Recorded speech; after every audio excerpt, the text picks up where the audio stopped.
Bismillahirrahmanirrahim. Assalamualaikum warahmatullahi wabarakatuh.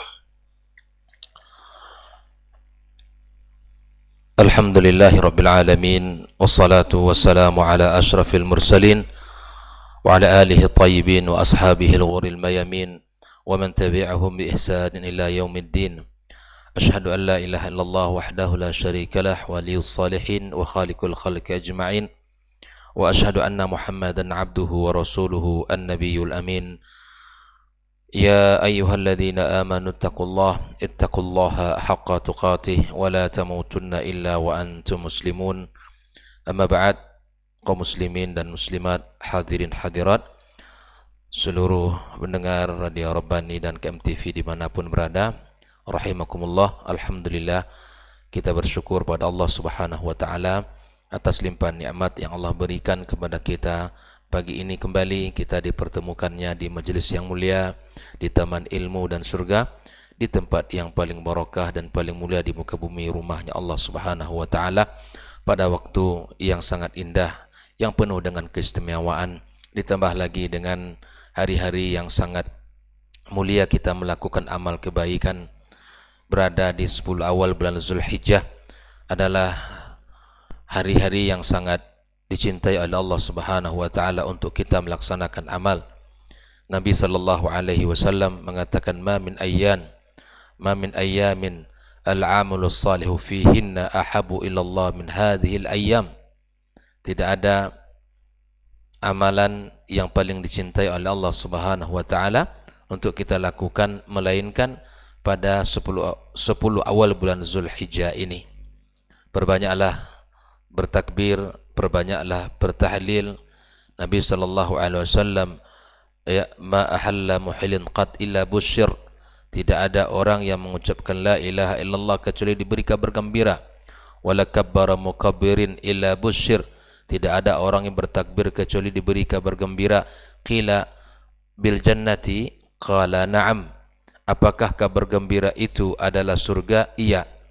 Maka ikhwan fillah, perbanyaklah untuk mengucapkan takbir, mengucapkan tahlil, mengucapkan tasbih dan tahmid, ya, di tempat-tempat kita, di rumah kita, di kendaraan kita, di mobil kita, di pasar, di kantor kita, di jalan-jalan. Mari kita perbanyak mengucapkan takbir, meninggikan Allah Subhanahu wa ta'ala, memuja dan muji Allah, karena itu adalah amalan yang sangat mulia.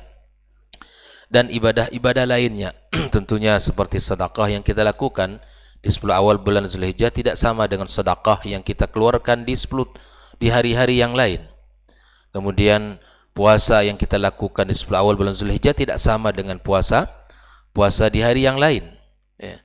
Birrul walidain, menuntut ilmu syar'i, dan seluruh kebaikan amal saleh yang kita lakukan di 10 awal bulan Zulhijjah itu tidak ada bandingannya dengan apapun, sampai dengan jihad fi sabilillah.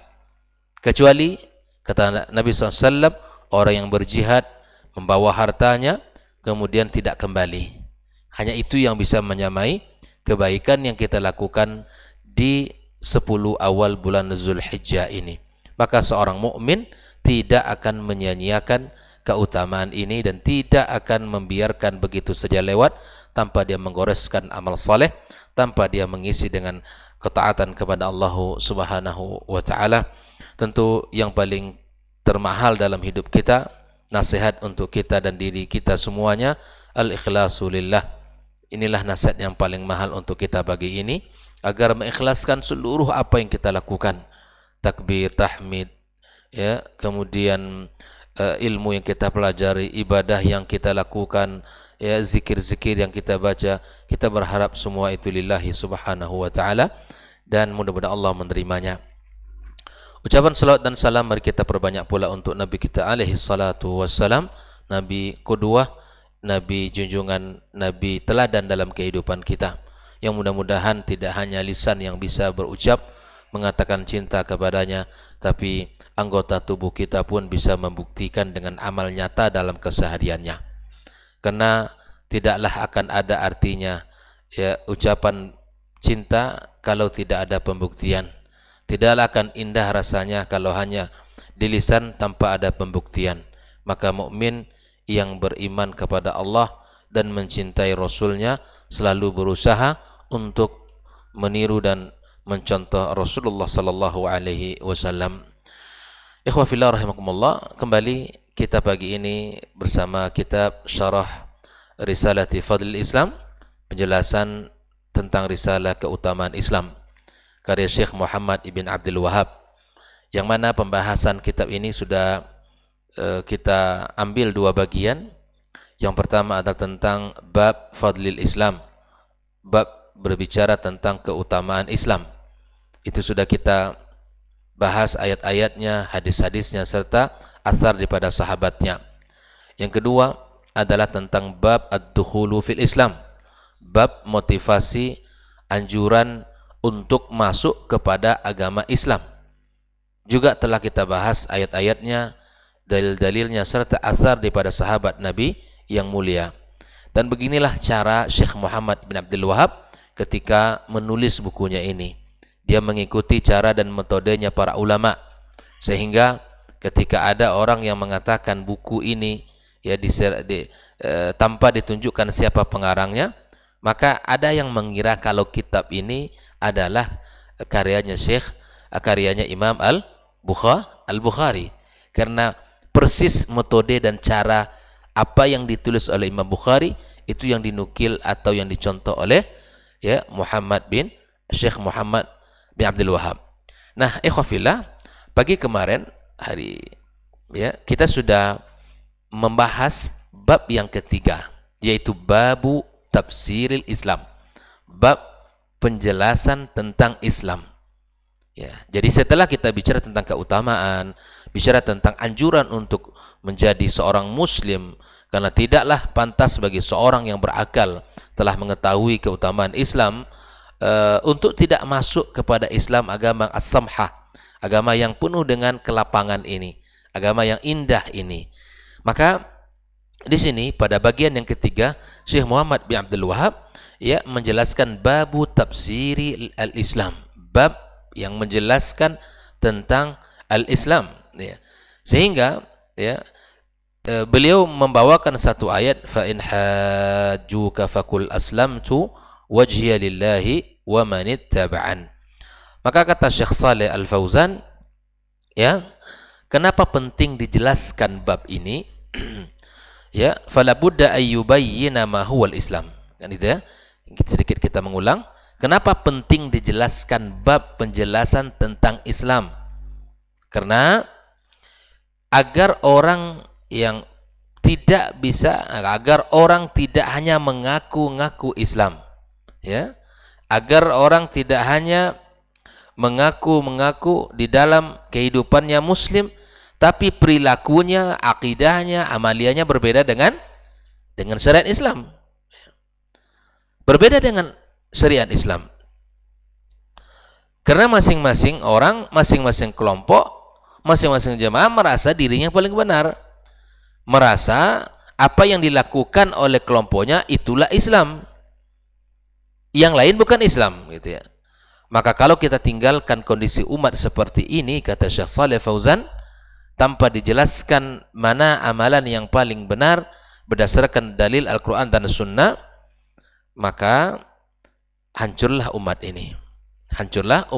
Maka perlu dijelaskan Islam yang sesungguhnya seperti apa. Islam yang sesungguhnya sudah jelas dan terang, tidak ada keraguan. Yang kedua, kenapa dijelaskan bab ini? Karena falaisal islamu bid-da'wa wal intima wal intisab. Islam tidak cukup hanya dengan pengakuan, tidak cukup dengan mengatakan intima. Intima itu kita mengatakan diri kita Islam. Intisab, kita mengatakan bahwa saya muslim. Tidak cukup dengan pengakuan begitu. Walakinnal muslim itu apa? Man tamassaka bil Islam, yang berpegang teguh dengan Islam al-hakiki, itulah yang menjadi dasar. Kenapa ini dijelaskan? Karena agar orang tidak salah di dalam melakukan syariat ini. Yang kedua, seorang muslim tidak cukup mengaku-ngaku muslim. Saya muslim, ya, lihat KTP saya muslim. Tapi apa bukti keislamannya? Itu tidak ada. Salat tidak, ya, keyakinan penuh dengan kesyirikan, pemahaman penuh dengan penyimpangan. Ya, apa Islamnya? Maka itulah ikhwafillah rahimakumullah, fala budda an ta'rifal Islam mimma jaa fi kitabillahi wa sunnati Nabi sallallahu alaihi wasallam la min ghairi ma. Kata Syekh Shalih Fauzan, maka engkau wajib mengenal Islam apa yang disampaikan Allah di dalam Al-Qur'anul Karim dan apa yang dibawa oleh Rasulullah SAW dalam sunnah nabinya. Tidak ada sumber yang lain, ya, dari yang kedua kitab suci ini. Artinya bahwa Islam harus kita contoh ambil dari dua sumber yang mulia ini. Ikhwafillah rahimakumullah, ya, di dalam bab pembahasan yang lain tentu ada masadir syar'iyyah yang muttafaq, tentu ada ijma', ada qiyas. Bukan berarti kita meninggal ijma' dan qiyas, tidak. Kita menyebutkan Islam berawal dari dua sumber, ya, ilmu yang jernih dan bersih ini. Ikhwafillah, ini sudah kita jelaskan kemarin bahwa ketika Allah Subhanahu wa taala menyampaikan dalam surat Al-Baqarah, dan ini dikatakan oleh Syekh Shalih Fauzan, bala man aslama wajhahu lillah, ini mengandung tauhid, wa huwa muhsin, ini adalah makna daripada ittiba'un Nabi sallallahu alaihi wasallam. Hal ini sudah kita jelaskan kemarin. Tapi ikhwafillah kaum muslimin dimanapun berada, silakan untuk mengikuti layar di monitor kita kitab yang sudah di-share oleh admin. Pada halaman yang ke-37, halaman 37, yaitu hadis Nabi sallallahu alaihi wasallam. Syekh Muhammad bin Abdul Wahab menjelaskan wa fis sahih, ya, dalam hadis sahih, yaitu riwayat Imam Muslim dan kitab sahihnya, ya, an Umar ibn al-Khattab radhiyallahu ta'ala an, dari sahabat Nabi yang bernama Umar ibn al-Khattab radhiyallahu ta'ala anhu, anna Rasulullah sallallahu alaihi wasallam qala, sesungguhnya Rasulullah SAW bersabda, al-islamu an tashhada an la ilaha illallah, Islam engkau bersaksi bahwa tiada ilah yang berhak disembah kecuali Allah, wa anna Muhammadan Rasulullah, bahwa sesungguhnya Muhammad adalah utusan Allah, wa tuqimas salata, engkau mendirikan salat, wa tu'tiz zakata, dan engkau bayarkan zakat, wa tasumu Ramadan, dan engkau puasa di bulan Ramadan, wa tahajjul bait, wa tahujjul baita in istata'ta ilaihi sabila, engkau melaksanakan ibadah haji jika engkau diberikan kesanggupan. Nah, ikhwafillah, hadis ini rawahu Muslim. Dan tentu hadis ini dalam bagian hadis Jibril yang sangat panjang. Jelasnya hadis Jibril itu kan diriwayati oleh Umar bin Khattab radhiyallahu ta'ala anhu, di mana Jibril datang kepada Rasulullah SAW. Yang hadis itu fa'asna rukbatai ila rukbatai, Jibril duduk di hadapan Nabi, menyerahkan lututnya ke lutut Nabi sallallahu alaihi wasallam, berubah wujud menjadi manusia. Dia bertanya tentang Islam, bertanya tentang iman, bertanya tentang ihsan, dan menyebutkan bertanya tentang alamatis sa'ah. Ya. Setelah pergi, Nabi mengatakan, tahukah kalian siapa yang datang? Sahabat tidak tahu, Rasulullah. Maka Nabi mengatakan, Jibril atakum yu'allimukum dinakum. Dia adalah Jibril yang datang mengajarkan agama kalian. Karena para sahabat, ya, terheran-heran, dia yang bertanya, lalu kemudian dia yang membenarkan. Gitu. Maka Nabi SAW menjelaskan bahwa yang datang sesungguhnya adalah Jibril yang menginginkan untuk penjelasan terhadap agama yang mulia ini. Ikhwafillah, mari kita lihat bagaimana Syekh Shalih Fauzan menjelaskan hadis ini.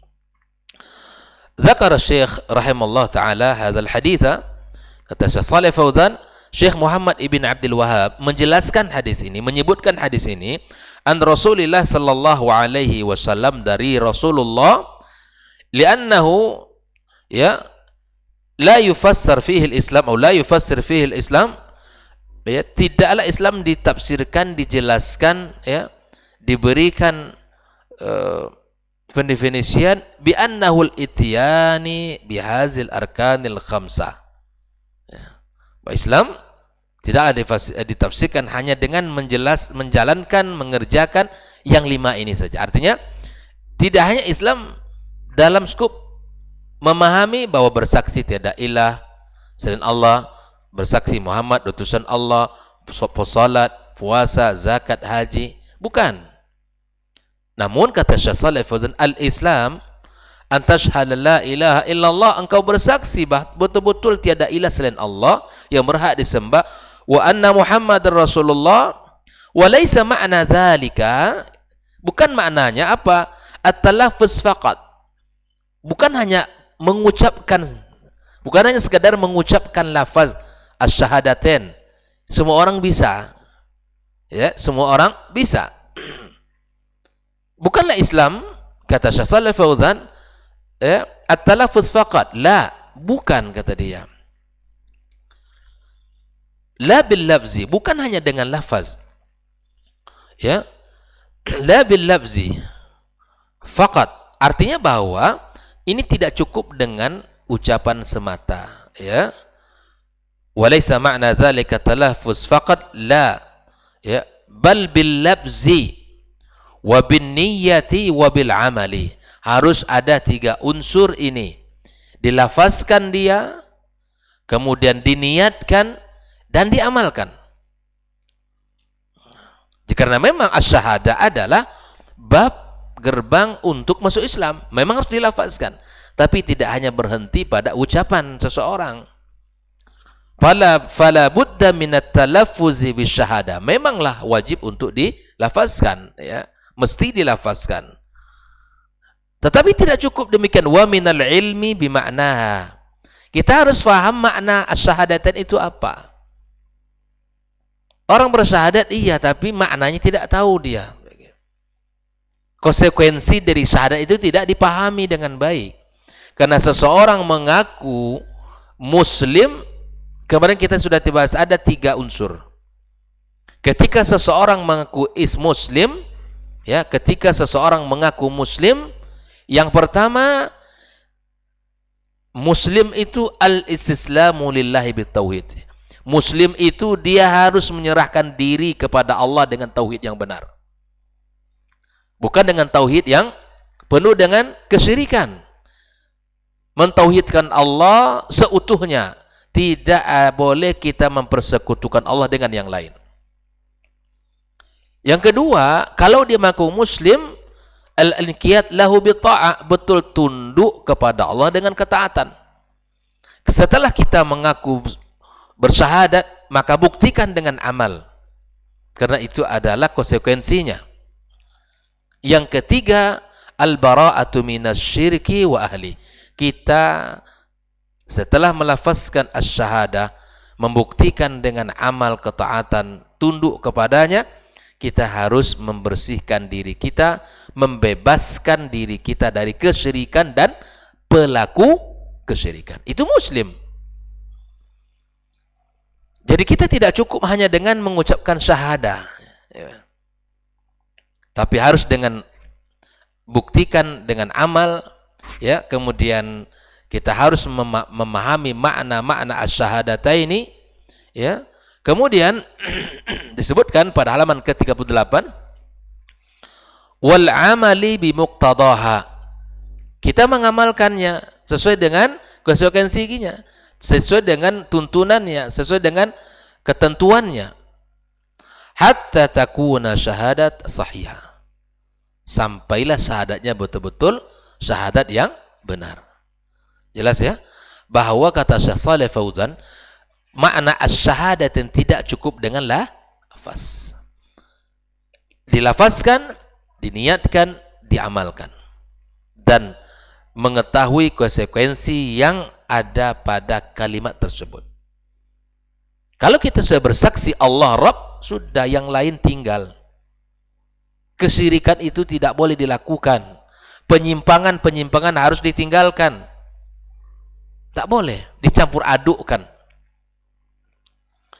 Lalu Syekh Shalih Fauzan mengatakan, fasyahadatu alla ilaha illallah ucapan bersaksi di mana kita mengatakan tiada ilah yang berhak disembah kecuali Allah, ta'nil ikhlasu lillah. Ini maknanya adalah keikhlasan.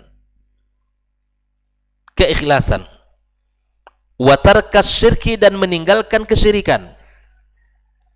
Ya. Asyhadu an la ilaha illallah, artinya di situ ada makna keikhlasan dan makna meninggalkan kesyirikan. Wa syahadatu anna Muhammadan Rasulullah, bersaksi bahwa sesungguhnya Muhammad adalah utusan Allah, ta'nil mutaba'ata lirrasul sallallahu alaihi wasallam. Ini makna syahadat bahwa bersaksi Muhammad adalah utusan Allah, itu artinya adalah al-mutaba'ah. Yang sering kita sebut, yang disampaikan itu. Bahwa tidak boleh kita pisahkan antara ikhlasulillah dan ittiba'un nabi, agar amalan kita berkualitas. Agar amal kita diterima Allah Subhanahu wa taala. Ta'nil mutaba'ata lirrasul wa tarkal bid'i wal muhdatsat. Ittiba' kepada nabi serta meninggalkan perkara-perkara bid'ah. Perkara-perkara yang baru dalam urusan agama, yang tidak ada bagian dari urusan agama. Tinggalkan itu. Islam sudah sempurna. Dengan menambah amalan yang kita kerjakan, yang bukan dari syariat, artinya kita mengurangi Islam. Rasulullah sallallahu alaihi wasallam huwal qudwah. Nabi kita adalah, Rasulullah SAW adalah qudwah kita. Fala yuttaba'u ghairahu, tidak boleh kita mengikuti yang selain Nabi SAW. Tak boleh kita ikuti. Laqad kana lakum fi Rasulillahi uswatun hasanah. Telah terdapat pada diri Rasul sallallahu alaihi wasallam uswah hasanah bagi kita. Adakah orang lebih mulia dari Nabi? Tidak ada. Adakah orang yang paling takut kepada Allah dari Nabi? Tidak ada. Adakah orang yang paling ikhlas kepada Allah dari Nabi? Tidak ada. Adakah orang yang paling bertakwa dari Nabi? Tidak ada.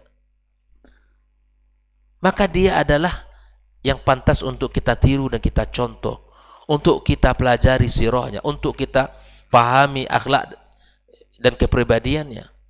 Lalu kemudian kita ajarkan kepada anak-anak kita, dan kita lakukan, kita amalkan apa yang ada pada diri Rasulullah sallallahu alaihi wasallam. Ikhwah fillah, amal munafiqun, adapun orang-orang munafik, ya, fahum yashhadun, mereka bersaksi, bersyahadat anna Muhammad dan Rasulullah bi alsinatihim. Orang-orang munafikin, kata Syekh Shalih Fauzan, mereka bersaksi dengan lisan mereka bahwa Muhammad adalah utusan Allah.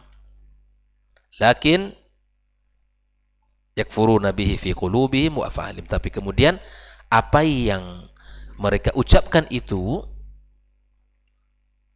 bertentangan dengan apa yang mereka yakin dalam hati dan dari apa yang mereka kerjakan. Ini munafikin, ikhwah fillah. Antara lisan, pengakuan dan amal itu berbeda. Tentu tidak ada orang yang mau disebutkan dirinya munafik. Nah, kalau tidak, berarti kita mesti, ya, menjauhkan sifat-sifat munafikin. Jangan kita mendekati ciri-ciri mereka. Lafazkan dengan niat lillah, ikuti Nabi sallallahu alaihi wasallam, buktikan dengan amal nyata kita. Allah Subhanahu wa taala mengatakan orang-orang munafikin, idza ja'akal munafiqun, orang-orang munafik kalau datang kepada Nabi Muhammad, qalu, mereka berkata langsung, nashhadu innaka la Rasulullah, kami bersaksi Muhammad, innak, sesungguhnya kamu adalah la Rasulullah, Muhammad adalah utusan Allah. Apakah ucapan itu tidak diketahui oleh Allah? La. Allah tahu, wallahu ya'lamu innaka la rasuluh, wallahu yashhadu innal munafiqina lakadzibun. Jadi artinya bahwa pengakuan itu tidak butuh oleh mereka, tidak dibutuhkan. Ya kan? Bahwa orang-orang munafik harus mengakui Muhammad sebagai rasul, tidak. Allah yang tahu bahwa Muhammad adalah rasulnya. Dan Allah pula yang tahu bahwa orang munafikin itu adalah pendusta. Ittakhadhu aymanahum junnah. Kebiasaan orang-orang munafikin bahwa sumpah itu dijadikan tameng. Hari ini kalau orang banyak bersumpah, hati-hati. Ada orang yang sudah hilang kepercayaan di masyarakat, kalau ingin bicara harus disumpah dulu. Wallahi akhi. Di Pak Yogi hati-hati. Orang sering bersumpah ke kita, Pak Yogi, itu berat itu. Kenapa orang perlu bersumpah banyak untuk meyakinkan apa yang diucapkan itu benar? Karena sudah tidak percaya lagi orang dengan yang dikatakan. Ya. Kalau ibarat orang kita 10 bicaranya, 11 dustanya. Tidak ada. Dari yang diucapkan itu semuanya bohong. Orang munafikin ini sifat mereka ini. Kalau orang mukmin tidak bicara kecuali yang benar. Orang beriman tidak bicara kecuali yang betul-betul disampaikannya itu. Tidak memiliki dua sifat, ya. Tidak memiliki dua wajah. Ketika dia berhadapan dengan orang begini, begini pula ucapan. Bicara dengan ini, begini pula ucapannya. Tidak bisa kayak gini. Orang-orang munafikin selalu menjadikan sumpah mereka tameng. Yakni syahadata fasammaha yaminan. Di syahadat itu disebut dengan sumpah. Junnah. Junnatan sutratan. Sutras yastatirun ya biha. Mereka jadikan itu sebagai tameng. Ya artinya untuk melindungi mereka. Mereka ini muslim kok. Apa buktinya syahadat? Tapi di hati mereka gejolak membenci Nabi SAW. Di hati mereka ya membara ya terhadap apa kebencian mereka terhadap Rasulullah sallallahu alaihi wasallam. Wahum la yu'minuna bi annahu Rasulullah fi qulubihim, kata Syekh Salafuddin. Sesungguhnya orang munafikin tidak mengimani bahwa sesungguhnya Muhammad adalah Rasulnya Allah. Tidak ada. Kosong di hati mereka. Wa in kanu yatalaffadzuna bidzalika fi alsinatihim, meskipun mereka melafazkan syahadat itu. Fadalla ala anna al-matluba laisa huwa al-lafzu faqat. Oleh itu ikhwafillah, yang dituntun bagi kita bukan hanya lafaz, bal lafzu wal i'tiqadu wal amalu. Yang dituntun adalah, yang diminta oleh syariat, melafazkan kalimat itu, meyakini kalimat tersebut, dan mengamalkan konsekuensi dari kalimat yang kita ucapkan tersebut. Itulah makna as-syahadah. Ikhwafillah rahimakumullah. Lanjut sedikit lagi ya. Wa tuqimus shalah, ay wa tuqimus shalah. Salat adalah ar-ruknu tsani min arkanil Islam, rukun yang kedua dari rukun Islam. Falladzi yashhad an la ilaha illallah wa Muhammadar Rasulullah, yang bersaksi bahwa tiada ilah selain Allah dan Muhammad adalah utusan Allah, lakin la yuqimus salata, tidak mendirikan salat, bal huwa tarikun laha mu'tamidan, meninggalkan dengan sengaja, fa hadza laysa bimuslim. Nabi mengatakan al-ahdul ladzi bainana wa bainahum as-salah. Perbedaan kita dengan orang yang tidak beriman di salat kita. Kok bisa muslim mengaku muslim enggak salat? Di mana? Ya, di mana kedudukan dia? Ya. Yang ketiga, ikhwafillah, wa tu'ti zakat, membayarkan zakat. Kadzalika la budda min ma'as salati min ada'iz zakat. Bersyahadat, salat, ditunaikan zakat. Lianna zakata fa qarinatus salat. Zakat itu sering sekali menjadi ya qarinatus salat. Ya, dijadikan oleh Allah Subhanahu wa taala berdekatan, ya. Faman farraqa bainas salati waz zakah, yang membedakan salat-salat, zakat-zakat. Artinya secukup salat saja, zakat tidak perlu. Ai annahu yusalli, kata Syekh Fauzan, lakinnahu la yu'addi zakata. Salat iya tapi tak bayar zakat. Hadza aidan laisa bimuslim. Ini juga bukanlah muslim, kata Syekh Fauzan. Faqad qatal Abu Bakar As-Siddiq wa hadhil ummah. Abu Bakar As-Siddiq radhiyallahu taala anhu mani'iz zakah, telah memerangi orang-orang yang tidak bayar zakat. Di antara pekerjaan yang pertama Khalifah Abu Bakar As-Siddiq memerangi mereka yang tidak bayar zakat. Wa qala wallahi la uqatilanna man farraqa bainas salati waz zakah. Pasti aku perangi orang-orang yang membedakan antara salat dan zakat. Wa tasumu ramadhana, puasa Ramadan, hadza huwa ruknur rabi'. Ini rukun yang keempat, huwa siyamu syahri Ramadan, puasa di bulan Ramadan. Falladzi yatrukus siyam, yang meninggalkan puasa, wa yaqul innahu laisa bilazim, enggak mesti saya puasa, fa hadza laisa bimuslim. Ya, ini tiang-tiang yang penyanggah tentang tegaknya agama kita ini. Yang kelima, wa tahajjul baita in istata'a ilaihi sabila, engkau berhaji jika Allah berikan kemampuan. Faman kana 'indahu istata'a, orang yang diberikan kesanggupan, lil haji wa lam yahujja, dia mampu tapi enggak haji, wa yaqul innahu laysa biladhim, enggak mesti haji juga kan? Ya cukup saya salat aja cukup gitu. Puasa ketika Ramadan tiba atau bayarkan zakat, enggak mesti saya puasa, tapi dia sanggup, enggak mesti haji tapi dia sanggup. Fa hadza yakfur. Ini adalah kufur. Walihada qala wa man kafara fa innallaha ghaniyun 'anil 'alamin. Barang siapa yang kufur, maka sesungguhnya ya Allah azza wa jalla ghaniyun 'anil 'alamin. Allah Maha Kaya. Tidak akan hina bagi Allah, tidak akan hina Allah jika orang semuanya kafir. Sebaliknya tidak akan mulia Allah, Allah mulia. Dengan banyaknya orang beriman, yang butuh keimanan itu kita, bukan Allah. Ghani, Allah Maha Kaya. Itu yang kita sadari, kebutuhan kita terhadap Allah itu tinggi. Dan inilah syarat kita bersyukur atas nikmat Islam. Kita harus sadar bahwa Islam itu nikmat. Ya. Amma idza i'tarafa biwujubil haji, barang siapa yang mengakui wajibnya haji, walakinnahu lam yahuj takasulan, tapi dia enggak mau berangkat karena ya malas.